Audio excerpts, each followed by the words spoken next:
animer la conférence de presse de ce soir. C'est peut-être pas tout le monde qui me connaît. Moi, je me présente conseillère dans le quartier 3. Donc, je suis la petite nouvelle dans l'équipe de Lise Michaud. Juste pour vite, j'ai 25 ans.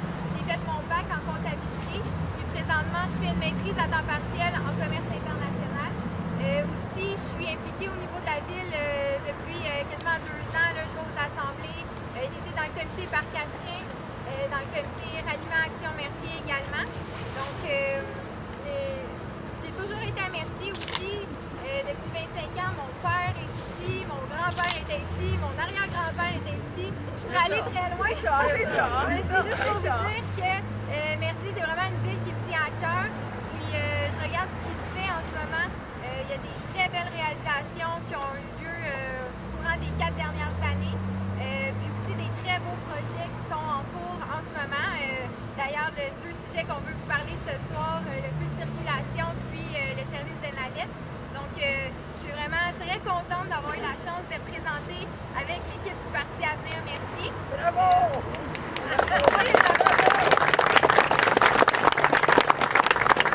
Merci d'être présent. C'est un événement important pour la ville de Mercier, pour les citoyens de Mercier. Donc, pour ceux qui ne me connaissent pas, je suis Martin Laplaine, candidat du Parti Avenir Mercier, équipe Lise Michaud, dans le quartier numéro 6 pour un 2e mandat. Donc, aujourd'hui, je vais vous expliquer une excellente nouvelle concernant l'intersection Marleau-Saint-Jean-Baptiste et de l'Église lors de notre campagne électorale de 2013. Un de nos nombreux engagements était de sécuriser l'intersection Marleau-Saint-Jean-Baptiste et de l'Église. À notre entrée en poste en novembre 2013, Mme Lise Michaud a fait plusieurs représentations au ministère des Transports pour avoir une analyse sur l'installation d'un feu de circulation à l'endroit Marleau-Saint-Jean-Baptiste et de l'Église. Suite à l'analyse faite par le MTQ a justifié l'installation du feu de circulation pour l'intersection Marleau-Saint-Jean-Baptiste et de l'Église. Le 6 octobre dernier, le ministère du Transport a confirmé, 2016, excusez-moi, le ministère du Transport a confirmé l'autorisation du mandat pour le projet, donc ça avait été signé. Aussi, il précise qu'une étude additionnelle seront requises pour concevoir le projet, notamment en ce qui concerne les acquisitions et les services publics, parce qu'ils vont réaménager ici de l'intersection. Suite à ça, ils ont confirmé le partage des coûts, parce qu'il y a toujours un coût à tout. Donc, 50 du coût de l'installation va être assumé par le ministère des Transports et 50 va être fait par la ville. Et sur ce côté-là, nous en sommes très fiers du travail qui a été fait par Mme Michaud. J'aimerais qu'on l'applaudisse. Donc, 2017-2018, le processus des plans et devis seront en marche. Donc, nous en sommes très contents. Et en terminant, il est important que ce dossier, parce que c'est un dossier qui est extrêmement prioritaire pour les gens ici, pour l'intersection, soit suivi de près pour les prochains mois, les prochaines années, afin que le projet se réalise. Là-dessus, je vous souhaite une excellente soirée et je vous remercie encore une fois pour votre présence.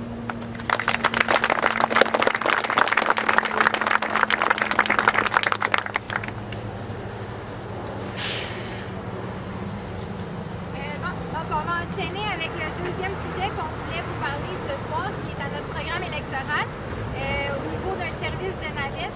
Donc, projet très intéressant. Je vais laisser M. Louis-Simon donner plus de détails là-dessus.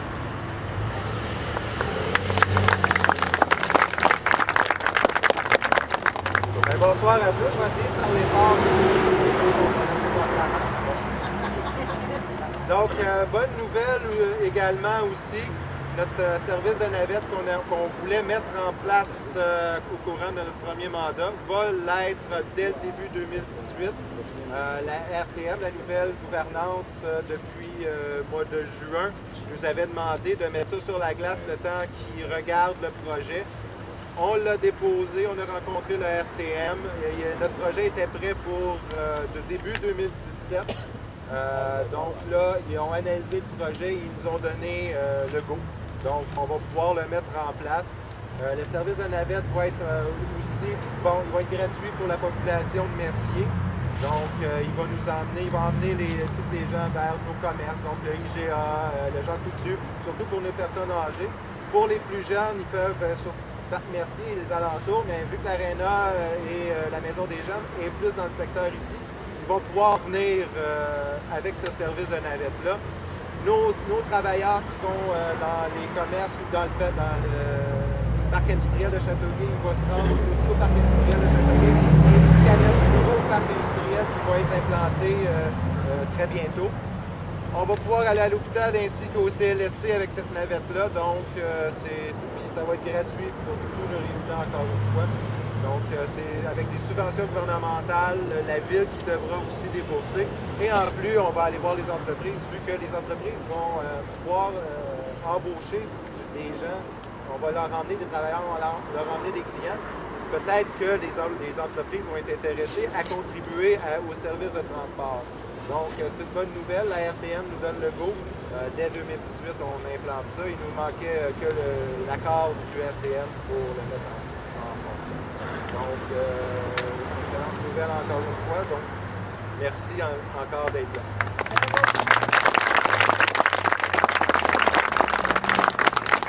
Dans le fond, comme M. Simon a dit, ça, c'est vraiment des beaux projets qui font progresser une ville. Je suis certaine qu'il y a bien des gens qui vont être très satisfaits de ça et qui vont pouvoir en bénéficier. Donc, des projets comme ça, il y en a beaucoup dans notre programme électoral, des projets super intéressants aussi. Donc, maintenant, je vais laisser la parole à Mme Michaud pour terminer la soirée.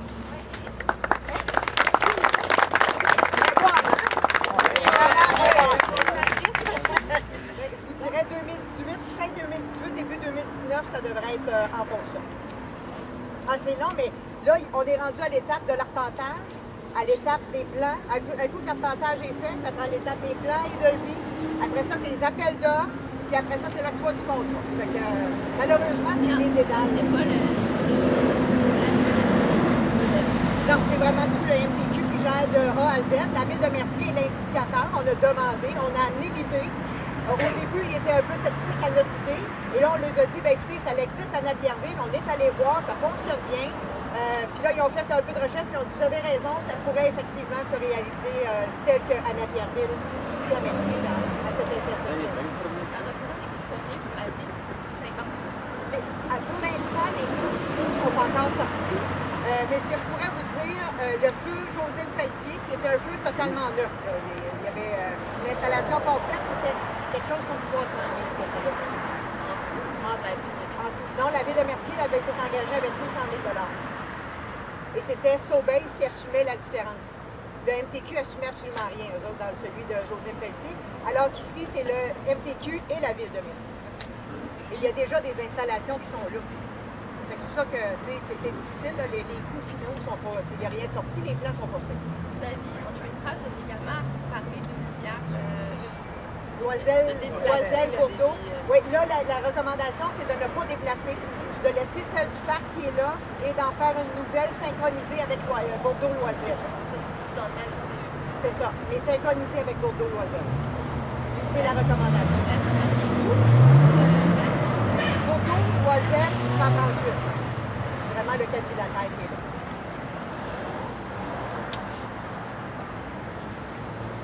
Par rapport au transport en commun, il y a une partie, Simon disait, il y a des subventions qu'il faut aller chercher. Il y a une partie qui est assumée par la ville. Oui.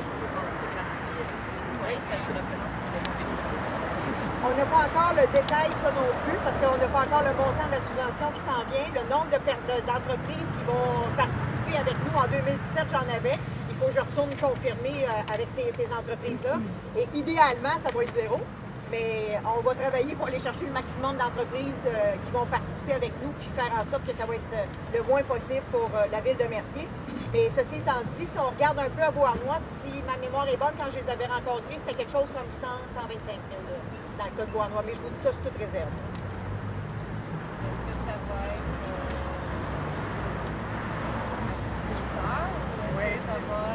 Il va y avoir un circuit, ça reste à travailler avec les représentants du RTM.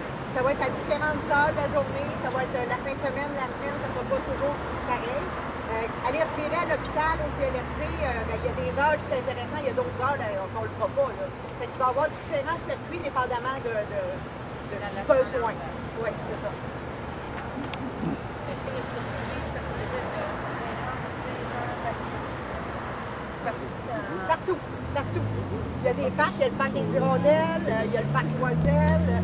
C'est un service qui va pouvoir aussi permettre de faire du rabattement. Exemple, les gens qui vont rester, je dis ça comme ça, sur la rue Mire, qui est loin, ben, ils vont pouvoir prendre cette navette-là pour venir prendre le transport en commun pour aller en direction de Montréal ou ailleurs. Ça va servir pour plusieurs choses. Ah, OK. En passant, il y a quelqu'un qui me posait la question tantôt. On a eu un petit document qui a été distribué par la Poste aujourd'hui de nos adversaires disant que nos chiffres sont faux. Bien, moi, je vous répondrai à ça. Nous, les chiffres sont vérifiés par un vérificateur externe. C'est notre directrice des finances qui les a fournis. Et donc, on n'est pas tous des incompétents non plus. On a un conseil de ville avec des comptables. On a une vérificatrice générale externe qui en a fait la vérification. On a une directrice des finances à l'interne, puis on a un directeur général. Fait que si tout le monde est incompétent, ben moi je pense qu'il y a quelque chose à faire. On va vous prouver que ce qui est dit là, c'est pas vrai. Surveillez votre poste bientôt, ça va arriver. On va s'en occuper. C'est tant qu'on ne peut pas tous être des incompétents et il y a juste lui qui est bon. Là. On va vous répondre à ça, ça sera pas là. Est-ce qu'il y a quelqu'un d'autre qui avait des questions? Ah. Oui? Ah, tout à fait. Oui. Oui. Il y a des passages, il y a l'autobus qui arrive souvent. Oui. Il y a beaucoup de gens aussi qui font magasins qui traversent. Ça a un risque très élevé d'accident. Tout à fait. Donc, c'était possible d'avoir une couverte de signal lumineux ou clignotant. Ça aussi, j'aurais dû l'apporter, là, ça existe maintenant. Les feux, c'est la personne qui pèse sur le bouton et de chaque côté, il y a des feux clignotants. La demande est faite, croyez-le pas, depuis 1 an. La ville de Mercier est prête à payer, à faire l'installation. Tout ce qu'on veut, c'est qu'ils nous disent oui. Et on n'a pas été capable de l'avoir encore. Ça nous fait penser l'affaire de piétons aussi. Oui, c'est là, à l'affaire de piétons, c'est là qu'on veut le mettre. Mais on n'a pas le droit de le faire si on n'a pas l'autorisation du ministère parce que c'est une route provinciale. Et d'avoir l'autorisation, c'est comme... Oui, la Lune, ça serait plus... Oui, tout à fait. Vous avez tout à fait raison. Puis je travaille beaucoup avec M. Grégoire aussi, qui a le restaurant juste là, puis il m'en parle. Et à chaque fois que j'y vais, il m'en parle, puis j'ai montré des exemples de choses et tout, puis il me dit c'est ça que ça nous prend. Mais le ministère n'a pas encore homologué de telles installations. Et le temps qu'il fasse l'homologation de ces produits-là, bien, pendant ce temps-là, on attend. Puis on était prêts à les payer. Y avait-tu d'autres questions? Ah oui! C'est vrai à partir du 1er janvier que les travailleurs Non. La réponse est non. Ça, c'est quand même assez important. C'est celui qu'on vend, là. C'est quand même assez important. Là-dessus, répétez la question. Oui, la question était concernant le transport en commun. Est-ce que c'est vrai qu'à partir du 1er janvier 2018, ça va être en autobus scolaire pour se rendre à Montréal? La question est importante, puis la réponse, elle l'est aussi. La Ville de Mercier, depuis 1991, que le transport, le renouvellement du contrat avec l'autobus du Frein à Sainte-Martine était fait gré à gré. Pas d'appel d'offres, pas de soumission, pas rien. Depuis notre élection en 2014, on a dénoncé ça haut et fort. On a dit ça n'a pas de sens qu'on donne des contrats, puis là, ils voulaient donner un contrat de 10 ans qui représentait plus de 20 millions de dollars sans appel d'offres, sans soumission. On n'a pas gagné dans ce sens-là. Ils ont renouvelé pour 1 an. Donc, cette année, là, versus l'appel d'offres qu'on a eu, la nouvelle gouvernance, eux, ils ont dit, nous, on va en appel d'offres. Ils sont allés en appel d'offres. Il y a eu 3 soumissionnaires. Pour l'année 2018, là, 3 soumissionnaires. Donc, Dufresne, qui est celui qu'on a depuis toujours, là, il a soumissionné 760 000 $ de moins pour 2018 que ce qu'il nous charge pour 2017. Juste parce qu'on est allé en appel d'offres. Fait qu'on peut s'imaginer quel montant la Ville de Mercier on aurait économisé si on avait été en appel d'offres bien avant 2018. Ça, c'est le premier élément. Deuxième élément, malgré qu'il a baissé de 760 000, il est encore le plus cher des soumissionnaires. Le moins cher des soumissionnaires, il est 1 400 quelques mille, c'est Transdev.